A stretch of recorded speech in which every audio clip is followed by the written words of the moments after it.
আসসালামু আলাইকুম। সুধী দর্শক মণ্ডলী, উজ্জ্বল বাংলাদেশ টিভিতে সবাইকে স্বাগতম।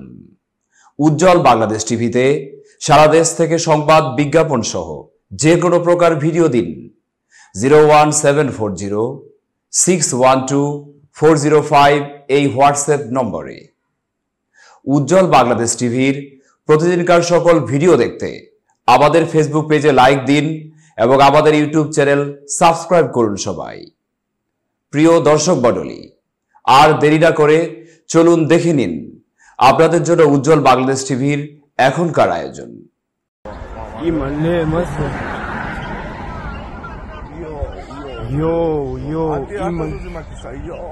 ইসরায়েলে ইরানের ক্ষেপণাস্ত্র হামলার পর তেহরানের রাস্তায় লোকজন উৎসব করছে।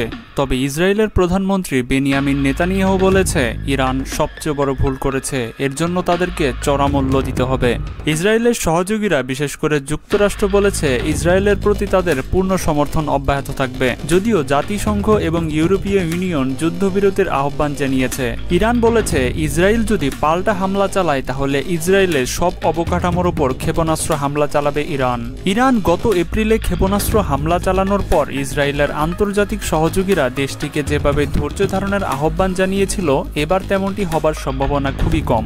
ইসরায়েলের এখনকার কৌশল হবে একসাথে দুভাবে এগোনো: হত্যা, বিমান হামলা এবং প্রতিরোধ, যার মাধ্যমে ইরান ও তার ছায়া শক্তিগুলোকে বুঝিয়ে দেওয়া যে ইসরায়েলে আঘাত করলে আরও বেশি শক্তির মুখোমুখি হতে হবে।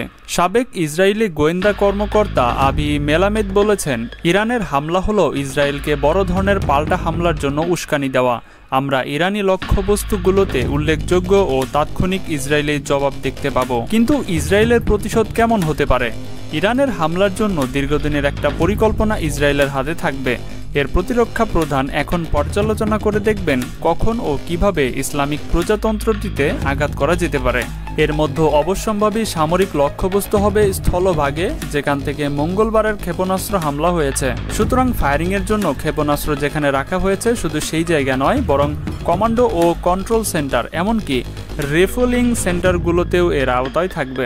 এমনকি ইসরায়েলের বিরুদ্ধে ক্ষেপণাস্ত্র হামলার নির্দেশ দিয়েছে যারা, এবং যারা এটি পরিচালিত করেছে তাদের বিরুদ্ধে ইরানের অভ্যন্তরীণ গোয়েন্দা তৎপরতা বাড়াতে পারে ইসরায়েল। আর যদি দেশটি আরও বেশি কিছু করতে চায় তাহলে তারা ইরানের পারমাণবিক স্থাপনাগুলোকে টার্গেট করতে পারে। যে পথেই এগুক না কেন ইসরায়েল, এতে ইরানের পাল্টা হামলা অবশ্যম্ভাবী হয়ে উঠবে এবং এর মাধ্যমে দেশ দুটির হামলা এবং প্রতিরোধে চিরস্থায়ী এক চক্রে আবদ্ধ হয়ে পড়বে। গত এপ্রিলে ইসরায়েল যেভাবে ইরানের হামলার জবাব দিয়েছিল, এর চেয়ে এবার আরও অনেক বেশি শক্তি নিয়ে আক্রমণ করতে প্রলুব্ধ হয়েছে দেশটি। ওই সময় ইসরায়েলকে অতিরিক্ত শক্তি প্রয়োগ থেকে বিরত রাখতে আন্তর্জাতিক প্রচেষ্টা সত্ত্বেও দামেস্কে ইরানি কনসুলটেন্টে হামলার পর 300-র মতো ক্ষেপণাস্ত্র ও ড্রোন ইসরায়েলকে টার্গেট করে ছুড়েছিল ইরান।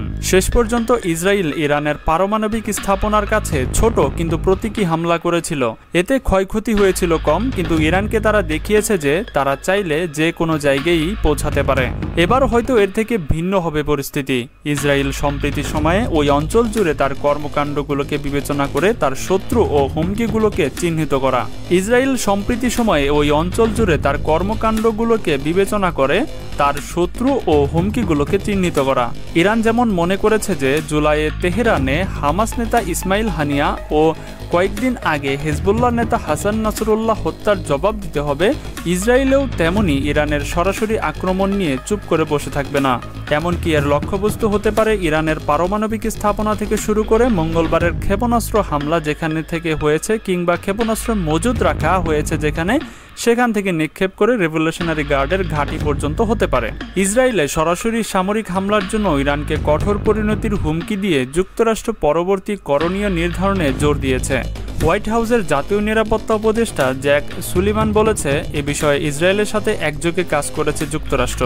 ওই অঞ্চল থেকে এখন উত্তেজনা পাল্টা উত্তেজনা একটি চক্র পড়ে গেছে। প্রেসিডেন্ট জো বাইডেন গত কয়েক মাস ধরে তা এড়ানোর চেষ্টা করেছিল যাতে গাজা যুদ্ধ ছড়িয়ে না পড়ে।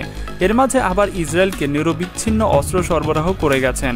যুক্তরাষ্ট্র স্টেট ডিপার্টমেন্ট মুখপাত্র ম্যাথু মিলার বলেছেন, এই অঞ্চলে উত্তেজনা কমাতে যুক্তরাষ্ট্র কূটনীতি ও প্রতিরোধ দুটোই চালিয়ে যাচ্ছে। এখন ইসরায়েলে ইরানের হামলার জবাবেও তারা সেটি বহাল রাখবেন বলে তিনি জানান।